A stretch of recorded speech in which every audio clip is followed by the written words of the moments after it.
Good morning, Beck. How are you? I'm good, Simone. How are you? I'm good. We're talking masks today. So let's dive right in. Can you tell me what types of masks are out there?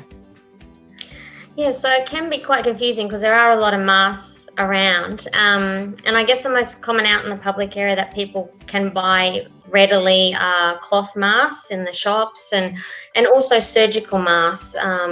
There's quite a lot of those out there as well.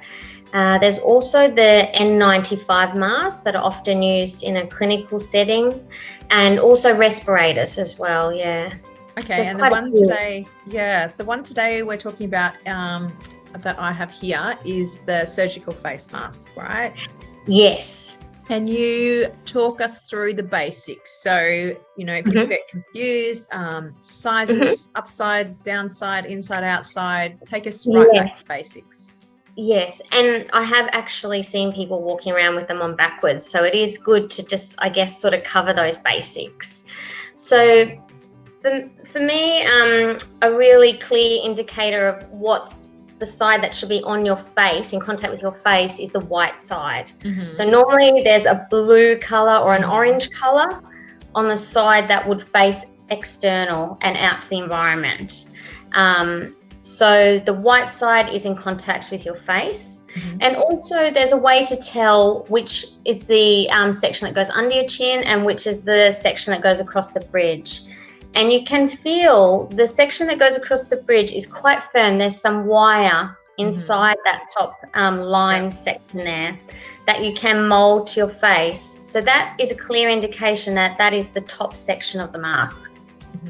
Yes, and there's normally just a one size fits all. Yes. Have you got some there with you as well? Yes. I was hoping we might be able to put them on and you can show me the whole Yes.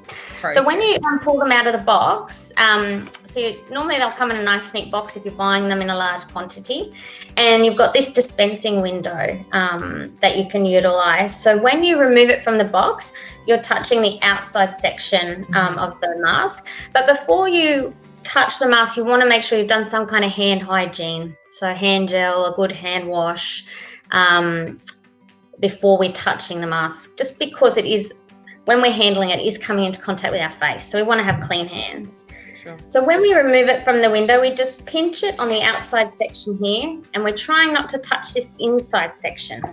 The white. So it can be a bit fiddly, but when we see the mask, when we take it out of the box, it is concertinaed up, and it is designed to expand so we get a good coverage from the bridge of our nose to under our chin. So to expand the mask, I gently pick the top line and the bottom line without trying to touch this white section here that's come into contact with our nose and mouth, and expand the mask like this. So we get a nice long section there. Yes. Yeah. And then what I do is I grab the loops then, and then I put the bottom one under my chin, and then I put it up over the top and around my ears. So then I can just stretch it down under my chin so it's not covering my eyes. And then I can mold the wire to the bridge of my nose. So I get a good seal here along the bridge of my nose. Okay. And we're also getting a good coverage right up to the bottom underneath of our chin here. Does this look right? Is that coming down? Yes, that looks perfect. Yes. Yeah, perfect, Simone. Yeah. Oh, excellent. Yeah. So we will get it. We should all get it right now. Hopefully. Yeah. So when you are removing a mask, it's a good thing to remember that everything we've breathed in is now on the outside of this mask, in the blue section. So we do want to avoid touching this because there's potential that there's some kind of viruses or bacteria on this outer surface. Yeah. So I always grab the inside of the loops, unhook them from my ear, drop one loop, and try and keep it well clear of my hand, and then just drop into the waste bin or the contaminated waste bin, whatever bin you have provided, without touching that outside surface. So if you had to summarize and give us maybe 3 things to remember about masks, what would you say? Okay, so the 3 most important things for me would be to have good hand hygiene prior to fitting the mask. Secondly, having good fit. So you want to seal around the bridge of your nose and make sure the mask extends from the nose, the bridge of the nose to under the chin. And thirdly, not to touch the outside of the mask while you're wearing it or removing it. Yeah.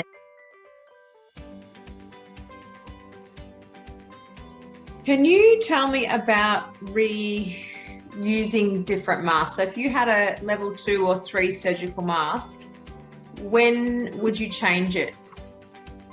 So there are 2 options. So if you have a good supply of masks, then you change your mask between every patient. Mm-hmm. We don't traditionally tell people to wear their mask between patients, that they should be changing all their PPE between every single patient. But with COVID, and when you're managing a group of, say, COVID positive patients, then we do what's called optimization of PPE. So we tell staff that they can wear their N95 mask, their eye protection, but then what they change is their gloves and their gown and do their hand hygiene between every patient. And the reason we did that was to extend the life of our mask and our eye protection. If it's not grossly contaminated, they haven't, coughed and spit it all over it, then it's okay to wear between patients. Mm-hmm. But the other thing too is the staff are not going to touch their face. Mm-hmm. And we know that when we had SARS, that the highest amount of cross-contamination that occurred with healthcare workers was when they were continually changing their masks and touching their face a lot. And touching their face, yeah, they were cross-contaminating themselves that way. So if you're not touching the mask, you could keep reusing it. If you're in the optimizing of masks and you're stocking. Yeah, if you're running out of masks and running out of your PPE, yes, that's where you could optimize it. Otherwise, ideally, you change after every different patient, the whole. And your mask, generally a surgical mask and even your N95 mask, you could wear it for a maximum of 4 hours or until you feel it's really moist, like dense and moist. And that's when you would have to change it out. Can I reiterate something, Simone, that when with the cloth masks, it's really important that people wash them every single day. Okay. They don't just wear it and then put it in their packaging or put it in their bag and then go back to wearing it again. Do you know what I mean? Like, it's really important that they do wash it every day, because the outside of it, as say for example, they're out in the shops like now in Melbourne or whatever, and they're being exposed to people, the outside of that mask is still dirty. So it's potentially collecting bugs on the outside. Yes, and so when they get home, so as soon as you get home or you get into your car where you're getting home, take that mask off, put it in a plastic Ziploc bag, and then when you get home, straight into the wash. Can you wash it with other things? Or is it like as long as it has? No, you can wash it. You can wash it with anything as long as it's a hot wash. Okay. Or a hot dry, or out in the full sun, because the sun kills everything. Okay. That's a good tip as well.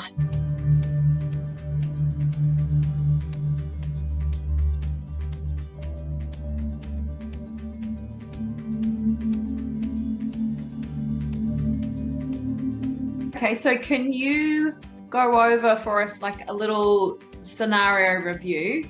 Okay, thinking about the different environments that the community might move through, and which level of mask would be appropriate. So first scenario is what would be appropriate to wear to the shopping centre?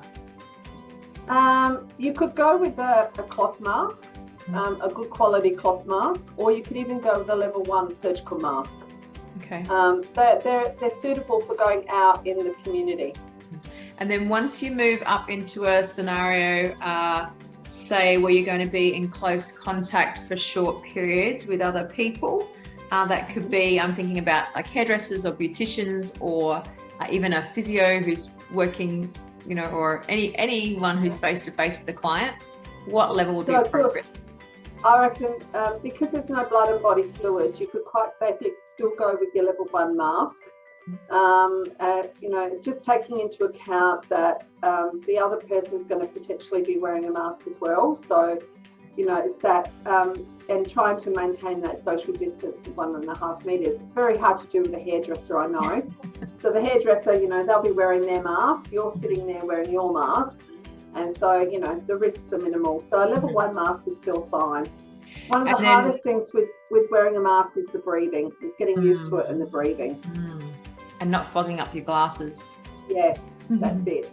Okay, the next scenario then is your close contact, closed environment, but the other person is either unwell or there's bodily fluids splashing around, blood or saliva. So thinking about a GP or a dentist.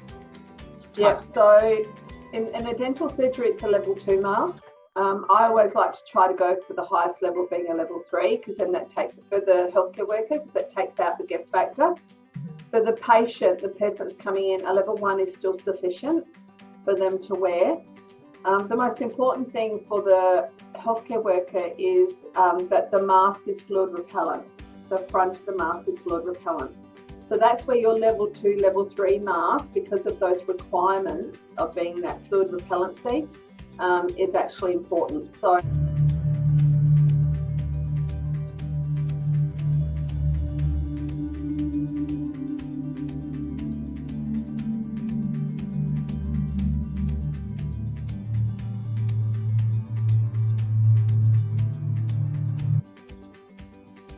Maria, I bet as an infection control nurse, you have your own special mask. Can you show us what you use? So this is my blingy cloth mask, which has a filter inside the little pocket. And so when you're putting it on, I'm going to put it over the top. Woo, look at you. It doesn't have the metal up at the top, so you do get it. But if you bring your glasses down a little bit, it'll hold that down. Pushes it down. And what else can people do if they want to tighten the mask to their base shape a little bit more? You can use a clip. So I'll just see if I've got a clip to show you.